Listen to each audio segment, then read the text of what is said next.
nos toca ahora hablar de otro tema que está relacionado con el que veíamos anteriormente, que es, lo centramos en un punto muy concreto, es la posibilidad de construir y hasta dónde se puede el reino de Dios en la tierra. Hasta dónde somos capaces de hacer el reino de Dios en la tierra.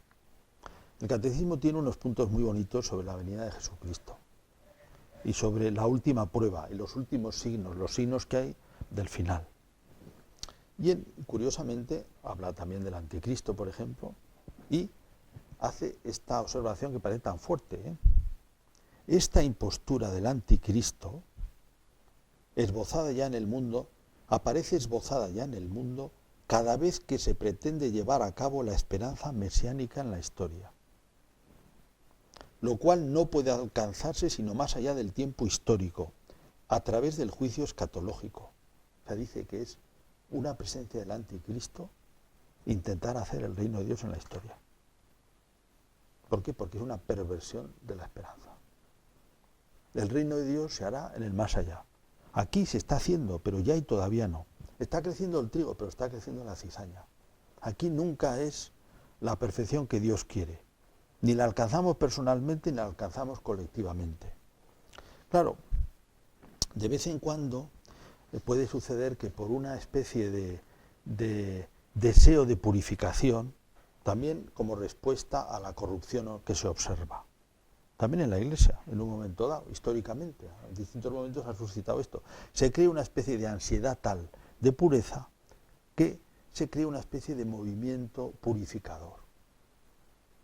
Que haya una renovación siempre es bueno, que haya una purificación siempre es bueno, pero que llegue un momento en que, va a decir, en que nos constituyamos como que nosotros somos los puros, que hemos alcanzado eso, que lo hemos conseguido y que mucho más peor todavía es que lo hemos conseguido con nuestras fuerzas, un gran error histórico que se repite, ¿eh?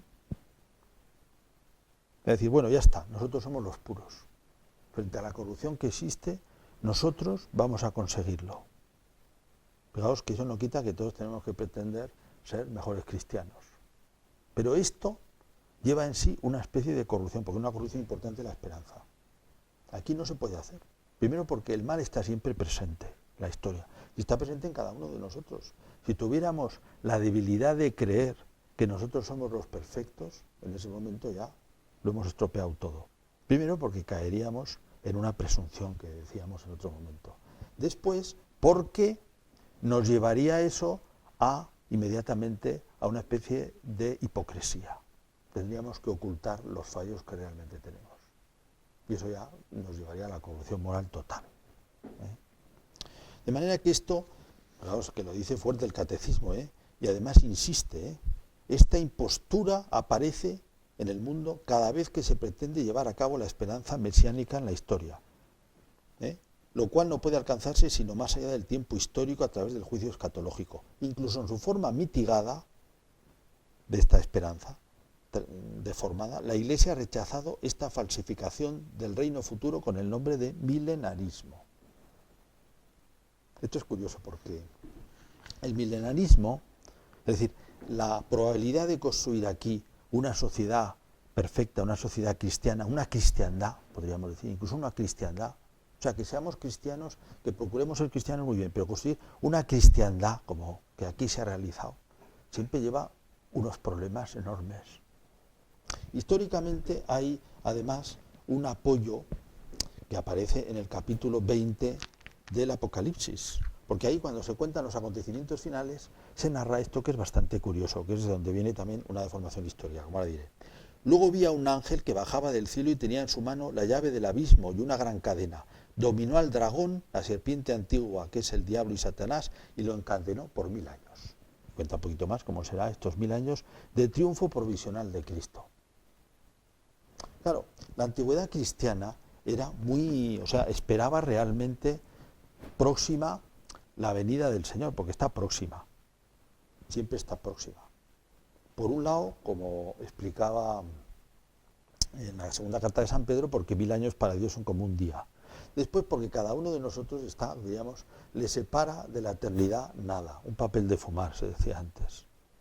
Cuando la gente fumaba más, el papel de fumar, una cosa delgadísima. ¿Por qué? Porque cualquier día nos vamos al otro lado. Estamos cerca siempre de los acontecimientos finales, estamos a un paso. De manera que la escatología la tenemos cerca de nosotros, no es una cosa para un futuro que no sabe cuándo es. Ahora, ¿cuándo va a suceder en la historia?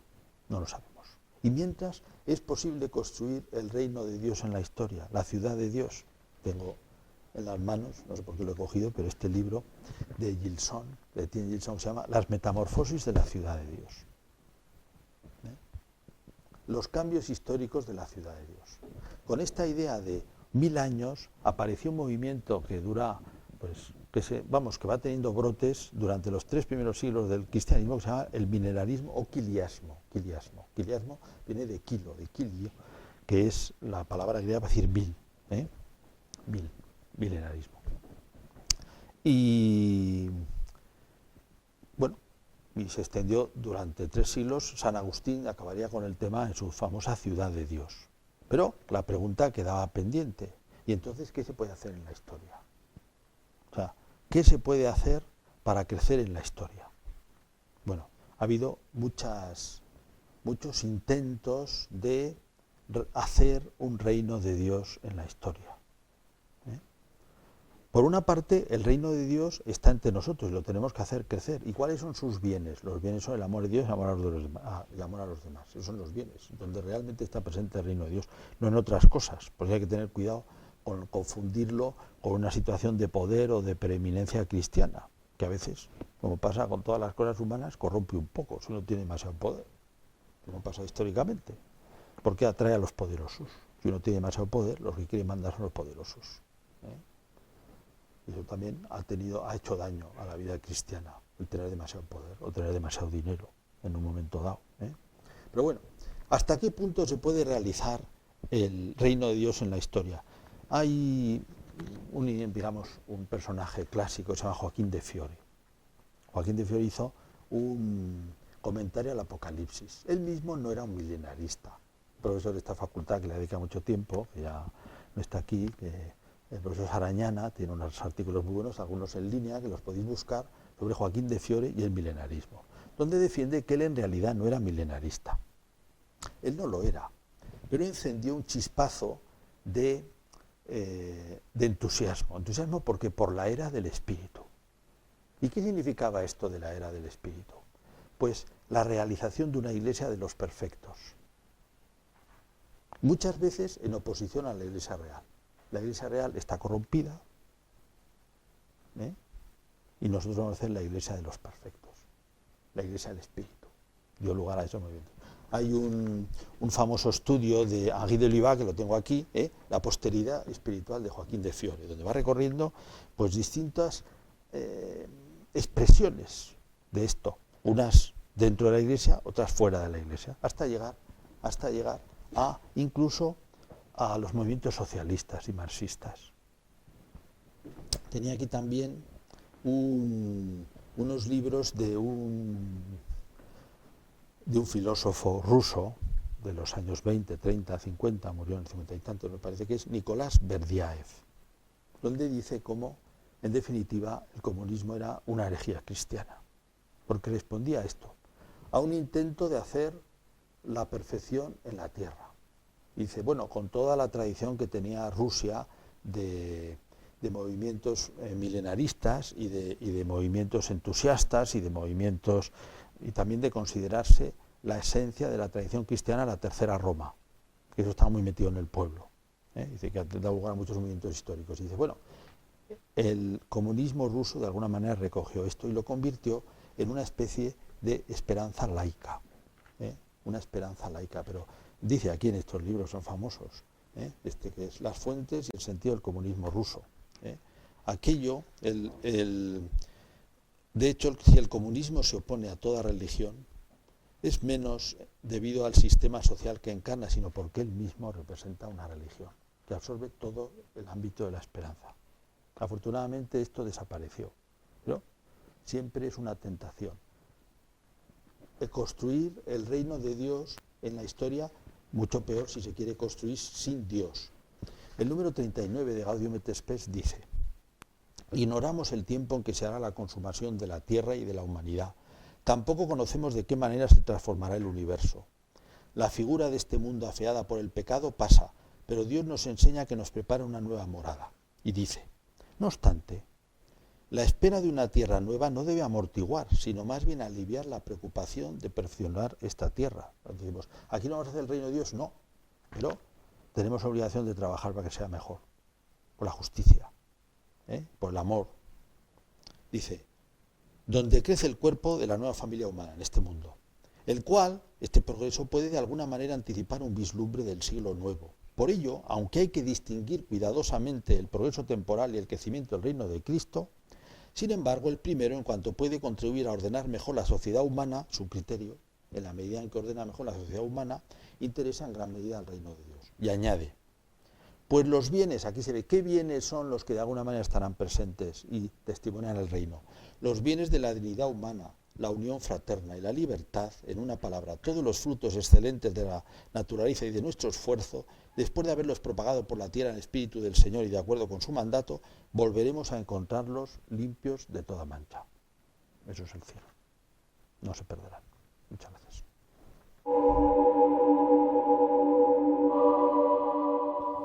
¿Alguna pregunta entonces? Sí, entonces, ¿es posible el reino de Dios en la tierra? Sí, ¿O en qué medida se puede dar? Sí, efectivamente, o sea, el reino de Dios tal cual en la tierra no va a ser, porque va a ser con una tierra purificada en el cielo. Ahora, el Señor dice que el reino de Dios está entre vosotros, o sea, que realmente la Iglesia de alguna manera representa, la Iglesia en un sentido amplio, la Iglesia en el sentido espiritual de la Iglesia, que también comprende su núcleo, pues es el reino de Dios en el mundo.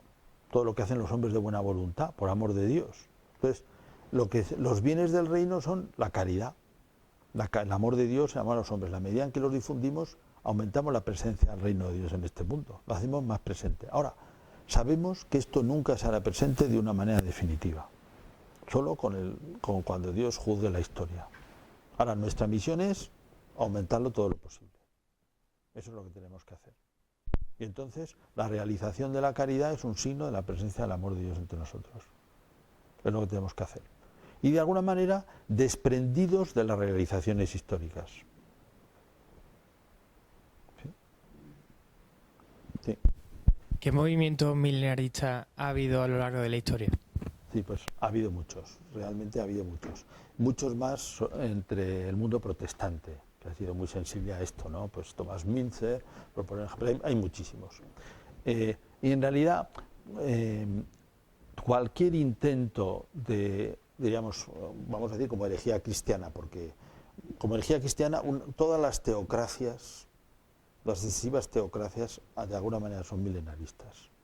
Incluso el intento de organizar una sociedad cristiana por decreto es un cierto milenarismo, se podría decir, y al final sale mal, porque el reino de Dios es un reino de libertad, porque es un reino de amor. Si no hay libertad para amar, no se ama bien, y por tanto eso no es el reino de Dios al final. Y también se podría decir que son unos ciertos milenarismos, pues todos los movimientos utópicos de tipo socialista, en el fondo, que muchas veces fagocitan o representan lo que ha sido la esperanza cristiana y a veces se nutren de ella, como hemos visto en el caso del comunismo. Entonces sería un poco la...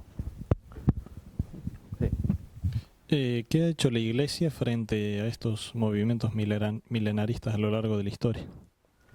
Bueno, la Iglesia, diríamos, ha defendido lo que es la doctrina. Diríamos, es muy importante tener en cuenta que la paciencia es una virtud cristiana. La paciencia es, y una virtud cristiana importante, forma parte de la esperanza también, la esperanza, de la paciencia, la fortaleza unida a la esperanza, que es aguantar el mal, soportar el mal por amor de Dios y vencerlo no a base de violencia, sino a base de amor. Es verdad que a veces hay, diríamos, un derecho a la defensa propia, por ejemplo, ¿no? A casos de violencia, pero luego el cristianismo no se puede imponer con violencia. Entonces, muchas veces toca padecer el mal. Así ha sido a lo largo de la historia. Y padecer con paciencia. El Señor, cuando muestra la teología de la historia en esa parábola que es el trigo y la cizaña, advierte a sus criados que no arranquen la cizaña. ¿Por qué? Porque si no pueden dañar el trigo. Es una parábola de lo que pasa. En la tierra crece el trigo, crece la cizaña. Y nosotros, como cristianos, no vemos en la cizaña, diríamos, el mal absoluto, porque es que pensamos que se pueden convertir. Si tenemos que amar a los enemigos, tenemos que amar a los que piensan distinto, y nosotros no queremos destruirlos, queremos convertirlos. Eso es un signo también de la presencia de Dios en la historia. Y eso es lo que tenemos que hacer. Lo que tenemos que hacer es rezar por los que nos quieren mal, rezar por los que vemos equivocados, rezar por los... Eso es la forma cristiana de reaccionar en esto. Y una paciencia que lleva a apoyarse en Dios y a saber que al final Dios triunfa. Dios triunfa de muchas maneras en este mundo, convirtiendo a las personas y renovando la Iglesia porque es purificada así precisamente, purificada por esa autenticidad del amor de Dios y amor a los demás. Y al final habrá un triunfo final. Y nosotros lo que tenemos que hacer es llenar la historia de trigo, que es amor de Dios, amor a los demás. Eso es. Muchas gracias.